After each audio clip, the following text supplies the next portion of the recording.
Okay, verse 10. To the married, I give this command. Sabi ni Paul, not I, sabi ni Paul, but the Lord. A wife must not separate from her husband. But if she does, she must remain unmarried or else be reconciled to her husband. And a husband must not divorce his wife.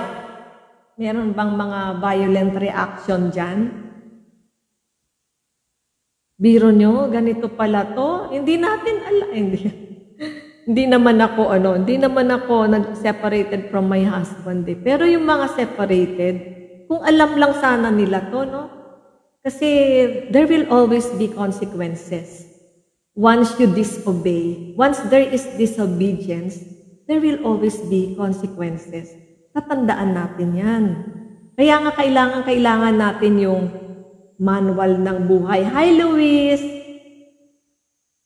Kailangan natin yung manual ng buhay or the Holy Bible kasi so we can avoid consequences. Matindi ang consequences kasi yung consequences will have to reach even the generations to follow, to discipline them. Yun naman ang purpose ng consequences na nadadamay pati yung generations to follow, to discipline them. Yun na nga, para ma-enlighten din yung mga following generations na hindi tama yung nangyari sa lolo mo, yung parang ganon. Ganon ang yun ang purpose ng consequences. Kasi talagang gusto naman lahat ni Lord na tayong makasama, lahat-lahat tayo. Ang sabi doon na multitude will be present.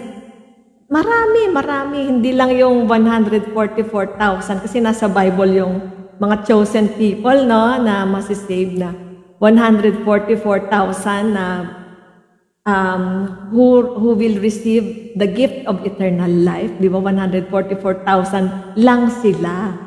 Tayo, multitude. Gaano karami yung multitude na yan, di ba? Kaya, mas maganda kung if we have that manual of life, or if we read the Holy Bible, and, yun na nga, receive the gift of eternal life. Di ba? Yan. Para naman hindi kung saan tayo mapunta, baka eternal life nga, kung saan naman napunta yung eternal life na yun. Ayan. To the rest, I say to this, I, not the Lord, ang nagsabi. If any brother has a wife who is not a believer and she is willing to live with him, he must not divorce her. Ayan. Malinaw naman, di ba? Malinaw naman ito, di ba? If any brother has a wife who is not a believer and she is willing to live with him, he must not divorce her. Ayan. Pagka daw yung wife ninyo hindi pa believer ni Jesus Christ, ganon. Or, kung matindi naman, kung pagan yung ginawa niyong wife, yung talagang hindi naniniwala sa God.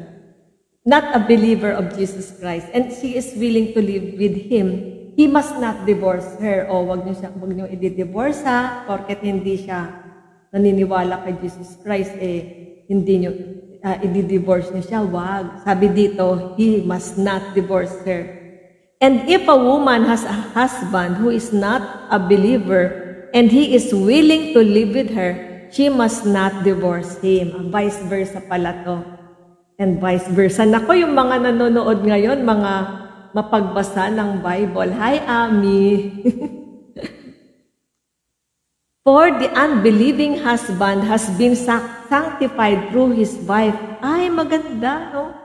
And the unbelieving wife has been sanctified through her believing husband. Ay, ganun pala yun. So, kahit hindi believer yung husband mo, basta't ikaw, believer ka ni Jesus Christ, masasanctify na yung husband mo. Kung ang wife believer, ang husband hindi believer, your husband will be sanctified. And vice versa. So if the husband is a believer and the wife is not a believer, the wife will be sanctified. Wow, ang ganda pala nito. Tingnan nyo, may mga daming good news dito. Otherwise, your children would be unclean, but as it is, they are holy. Yan. But if the unbeliever lives, let it be so. Ayan, kung umalis siya, siguro nagsawa sa kasi sermon, kaka-preach nyo, wag na lang kayo mag-preach, mag-i-ano nyo na lang siya. Pag-attendin nyo ng Bible study sa BSF, Bible Study Fellowship, research nyo yan. Diba? At tapos yung instead na sermon kayo ng sermon ng Bible verses, daanin nyo na lang sa action. Good behavior, di ba?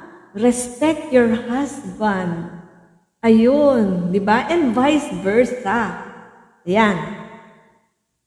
So ito, the brother or the sister is not bound in such circumstances. God has called us to live in peace. Ayan, kung talagang gusto niyang umalis, o hindi naman daw tayo, we are not bound in such circumstances. God has called us to live in peace. Ayan, kung talagang naguguluhan siya, hayaan na lang daw natin at let us live in peace. Okay? So, how do you know, wife? Nasa verse 16 na tayo. How do you know, wife, whether you will save your husband? Or how do you know, husband, whether you will save your wife?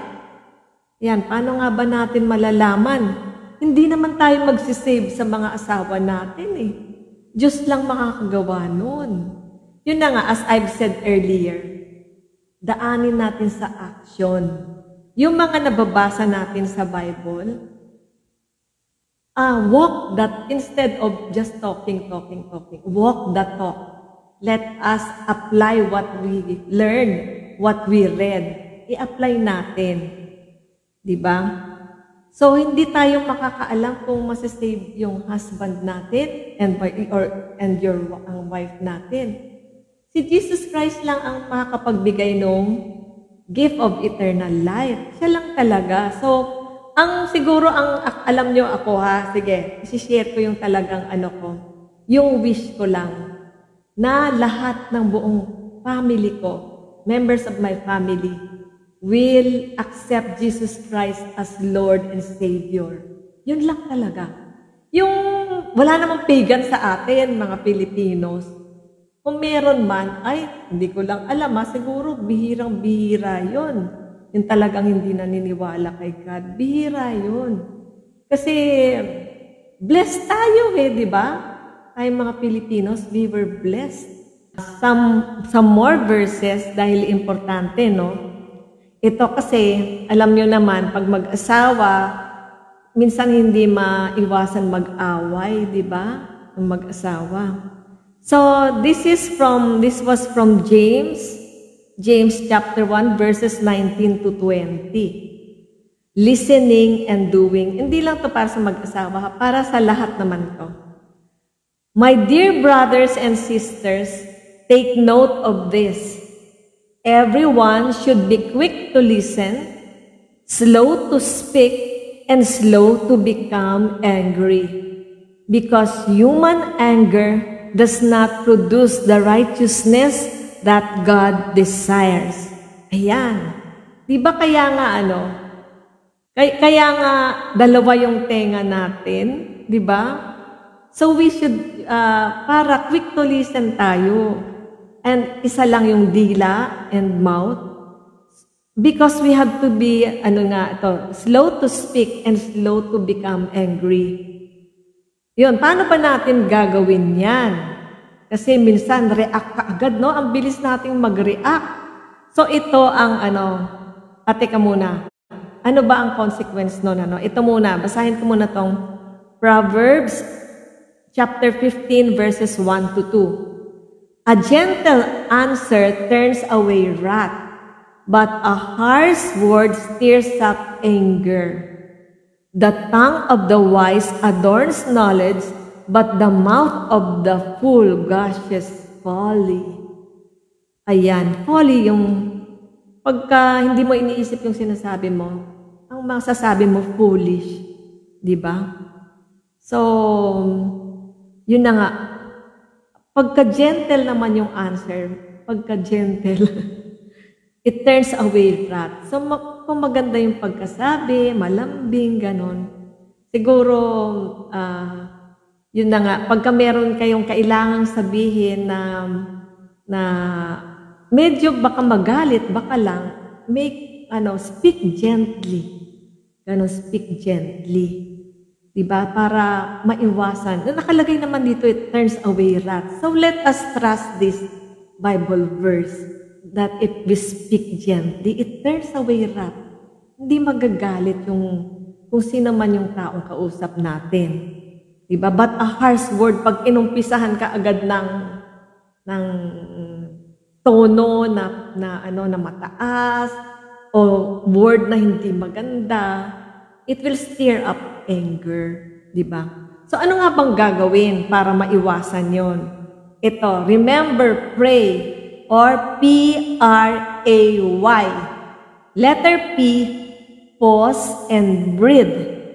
So pagkalimbawa, may sinabi sa yung, kunwari ikaw yung nasa other end, hindi ikaw yung nagsasalita, Ikaw yung nasa other end.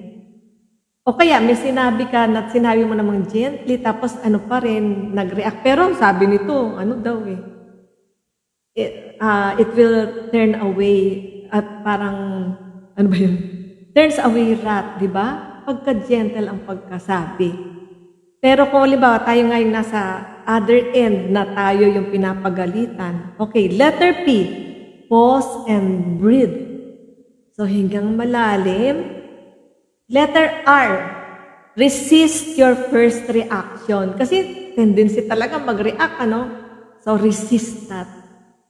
Letter A, ask the Holy Spirit what to do or say. So medyo nagdadasal na tayo niyan. Holy Spirit. Lagi naman nandyan si Holy Spirit, nasa tabi lang natin. Diba? And why? Yield or listen to the Holy Spirit and respond. So kung ano man yung, alam niyo, basta't nagdasal ka, kung ano man yung maging action mo after na magdasal ka, sa malamang, na yon? Yun na yung tulong sa'yo ng Holy Spirit. Pero pagka naman may sinabi ka pang hindi maganda, obvious naman na hindi galing sa Holy Spirit yun, di ba? Ayan. So, yun ang sinasabi yun ang importanteng dinagdag ko. Alam kong napaka-importante niyan. Meron pang isa meron pa akong isang dinagdag from Proverbs chapter 18 verse 13. Alam niyo kung masyado kayong busy, ganyan ay wala kayong time magbasa ng mga yung mga sinulat ni Paul like Corinthians, pero nandun yung mga ibang apostles, nandun lahat yung ni Jesus Christ. Kaya sana pagtuunan niyo ng pansin kahit araw-araw, kahit isa. Pwede namang mag-download ng Bible verses. Ang daming verses, ang daming versions ngayon na pwede kang mag-download na hindi mo kailangang maging online. Kahit offline maa-access mo. I think ganun yung version na NASB. Itong ginagamit ko is New International Version kasi ito yung naumpisahan ko na nung nag-DSF ako since 2017. Ito yung naumpisahan kong sundin, yung New International Version. Kasi kung mapapansin nyo rin, di ba lahat naintindihan? Kasi madali talagang maintindihan yung version na ito, New International Version.